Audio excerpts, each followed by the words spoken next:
এই মুহূর্তের সব থেকে বড় খবর, নওশাদ সিদ্দিকীর নাম করে তোলাবাজির অভিযোগে সাসপেন্ড আইএসএফ এর দুই কর্মী জুলফিকার মোল্লা, রফিকুল ইসলাম।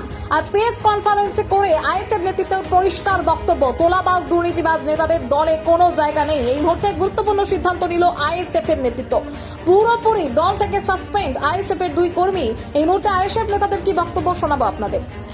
নওশাদ সিদ্দিকী হচ্ছে একটা রাজ্য রাজনীতির নতুন দিশা। তিনি চাইছেন সমাজে যে অরাজকতা ছিল সেই অরাজকতা মুক্তি করে বাংলার মানুষকে নতুন একটা সমাজ উপহার দেবে। সেই নওশাদ সিদ্দিকীকে নাম ভাঙিয়ে, নওশাদ সিদ্দিকীর দলকে নাম ভাঙিয়ে যদি কেউ সেই আপাতকে বিদায় করে নতুন করে চোট তৈরি হবে, সেই সিস্টেমের রাজনৈতিক দল ইন্ডিয়ান সেকুলার ফ্রন্ট নয়। ইতিমধ্যে আমাদের সোশ্যাল মিডিয়ার মাধ্যমে আমাদের বিধায়কের কাছে খবর গিয়েছে, বিধায়ক সভা সাহেব তানার যে স্ট্যান্ড সেটা তিনি ক্লিয়ার করেছেন।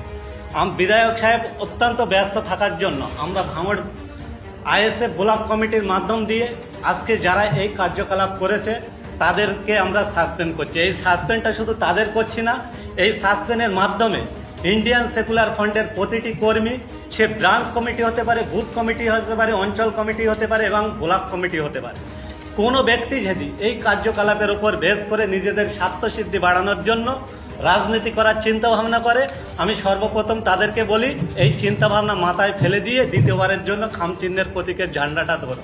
কেননা মানুষ আজকের যারা ভাঙড় তৃণমূল কংগ্রেস বলে দাবি করত, যেভাবে তোলাবাজি, যেভাবে অত্যাচার, যেভাবে জুলুম, যেভাবে রাহাজানি করত, তাদের বিরুদ্ধে গিয়ে নওশাদ সিদ্দিকের উপর আস্থা রেখে, খামচিহ্নের উপর বিশ্বাস রেখে তারা ভালো একটা সমাজ চাওয়ার জন্য এসেছিল।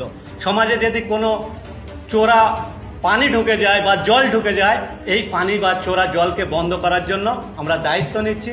সেই দায়িত্ব নিয়ে যদি আমরাও সেই কাজের শিকার হই, আমরাও এই স্বীকারোক্তি দিচ্ছি যে আমাদের মধ্যে যদি এই কার্যকলাপ চলে আসে, দল যে সিদ্ধান্ত নেবে আমরা মাথা পেতে সেটা গ্রহণ করে নেব বলে আপনাদের জানাচ্ছি। দেখেন, ভুল আর ঠিক এটা আমি বিশ্লেষণ করছি না, কিন্তু একটা কথা বলি, কিছু শ্রেণীর মানুষ তারা কমেন্টে জানাচ্ছেন যে নওশাদ সিদ্দিকীর দল তোলাবাজিতে স্টার্ট করেছে বা ফাঁস হচ্ছে বা সবে শুরু করলো। আমি বলি এটা হচ্ছে নওশাদ সিদ্দিকী মহাশয় নেতৃত্ব দিচ্ছেন, তাই হয়তো আজকের 12 ঘন্টা বা 15 ঘন্টা পার হয়নি এই সিদ্ধান্ত হয়েছে। কিন্তু আমরা দেখেছি এ রাজ্যের মিনিস্টাররা তারা জেল খেটেছে চুরির দায়ে, কেউ শিক্ষামন্ত্রী ছিল, কেউ হচ্ছে খাদ্যমন্ত্রী ছিল।